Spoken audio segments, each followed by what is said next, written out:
রাধে রাধে। গীতার মূল্যায়নের আগের ভিডিও ছিল শ্রীমদ্ ভগবদ্গীতার ৩য় অধ্যায়ে ১৪ নম্বর শ্লোকের ব্যাখ্যা সহ পরিশিষ্ট ভাব বলেছিলাম। আজ ১৫ নম্বর শ্লোকের অনুবাদ সহ তাৎপর্য করে বলবো। ১৫ নম্বর শ্লোক সংস্কৃতে বলা হয়েছে, কর্ম ব্রহ্ম উদ্ভবম বিদ্ধি ব্রহ্মাক্ষর সমুদ্ভবম তস্মাৎ সর্বগতং ব্রহ্ম নিত্যং যজ্ঞে প্রতিষ্ঠিতম।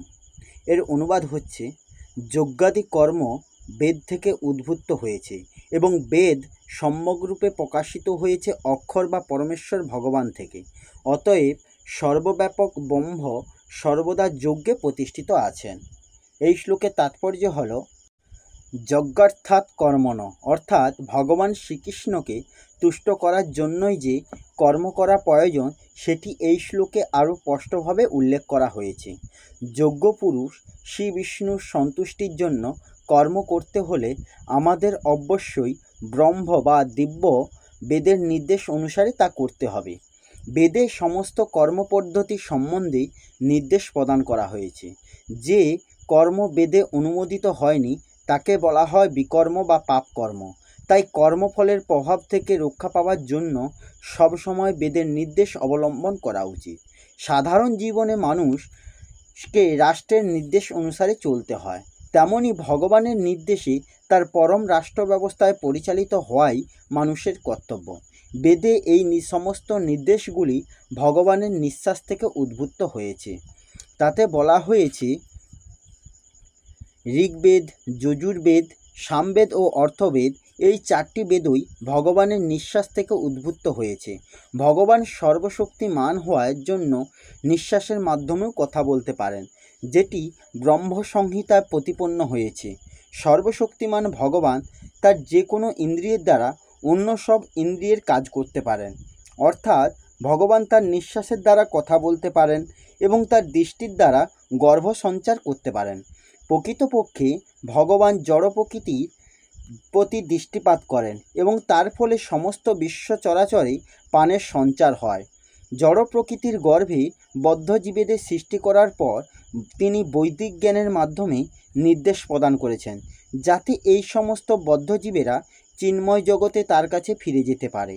আমাদের সবসময় মনে রাখা উচিত যে এই জড় জগতে প্রতিটি বদ্ধ জীবই জড় সুখভোগ করার জন্য উদগ্রীব, কিন্তু বৈদিক নির্দেশ বলেই এমনভাবে রচিত হয়েছে যাতে আমরা যেন আমাদের বিকৃত বাসনাগুলিকে পরিত্যক্ত করতে পারি, তারপর তথাকথিত সুখভোগ পরিসমাপ্তভাবে ভগবদ্ধামে ফিরে যেতে পারি।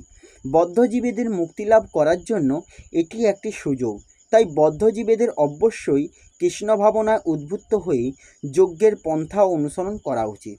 এমনকি যারা বৈদিক নির্দেশ অনুসারে জীবনযাপন করতে পারে না, তারাও কৃষ্ণ ভাবনার আদর্শ অবলম্বন করতে পারলে বৈদিক যজ্ঞ সম্পাদনে সুফলগুলি প্রাপ্ত হবে।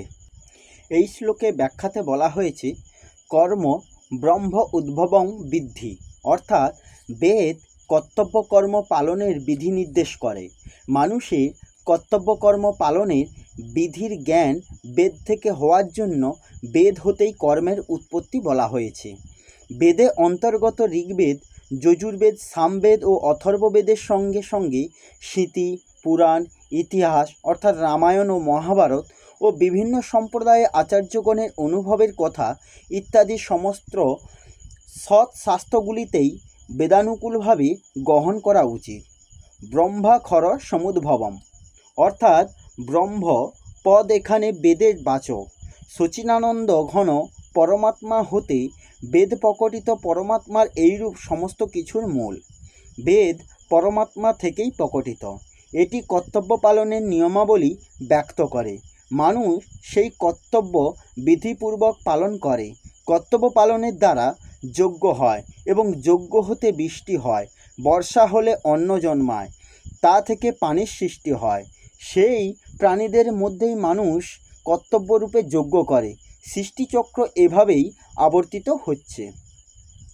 তস্মাৎ সর্বগতং ব্রহ্ম নিত্যং যজ্ঞে প্রতিষ্ঠিতম, অর্থাৎ ব্রহ্মপদ্মী এই স্থলে অক্ষর এর বাচক। সুতরাং সর্বগত হচ্ছেন স্বয়ং পরমাত্মার এবং বেদ নয়। সর্বব্যাপী হলে পরমাত্মার বিশেষভাবেই যজ্ঞেই সর্বদা বিদ্যমান থাকেন। এর তাৎপর্য হলো এই যে নিষ্কামভাবে কর্তব্য কর্ম যেখানে পালন করা হয় পরমাত্মা সেখানেই বিরাজ করেন। সুতরাং তার পরমাত্মা প্রাপ্তি করতে চান তারা নিজ কর্তব্য দ্বারা অতি সহজেই তাকে লাভ করতে পারেন। প্রশ্ন হচ্ছে, যদি পরমাত্মা সর্বব্যাপী হয়ে থাকেন তাহলে তাকে শুধুমাত্র যজ্ঞে নিত্য প্রতিষ্ঠিত বলা হয়েছে কেন? তিনি কি তবে অন্য স্থানগুলিতে নিত্য প্রতিষ্ঠিত নন? এই প্রশ্নের উত্তরে বলা হয়েছে, পরমাত্মা সর্বত্র সমভাবে নিত্য বিদ্যমান। তিনি অনিত্য অথবা একদেশীয় নন, সেই জন্য তাকে এখানে সর্বগত বলা হয়েছে। যজ্ঞে নিত্য প্রতিষ্ঠিত বলার অর্থ হলো এই যে যজ্ঞ হচ্ছে তার উপলব্ধি স্থান। ভূমিতে সর্বত্র জল থাকলেও কূপাদিতে এটি উপলব্ধ হয়, সর্বত্র নয়। পাইপে সর্বত্র জল থাকলেও একমাত্র কলের মুখ বা ছিদ্র থেকেই সেটি পাওয়া যায়। তেমনি পরমাত্মা সর্বগত হলেও যজ্ঞতেই তাকে প্রাপ্ত করা যায়। নিজের জন্য কর্ম করলে অথবা জড়ের সঙ্গে নিজ সম্পর্ক মেনে নিলে সর্বব্যাপী পরমাত্মার প্রাপ্তিতে বাধা আসে। নিষ্কামভাবে কেবলমাত্র অন্যের হিতের জন্য নিজ নিজ কর্তব্য পালন করলে এই বাধা দূর হয় এবং নিত্যপ্রাপ্ত পরমাত্মা সতই অনুভূত হয়।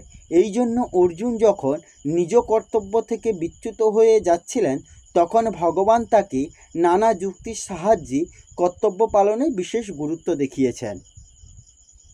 এই হলো শ্রীমদ্ ভগবদ্গীতার 3য় অধ্যায়ের 15 নম্বর শ্লোকের অনুবাদ সহ তাৎপর্য ও ব্যাখ্যা। আসবো পরের ভিডিওতে। রাধে রাধে। জয় শ্রীকৃষ্ণ। জয় গীতা।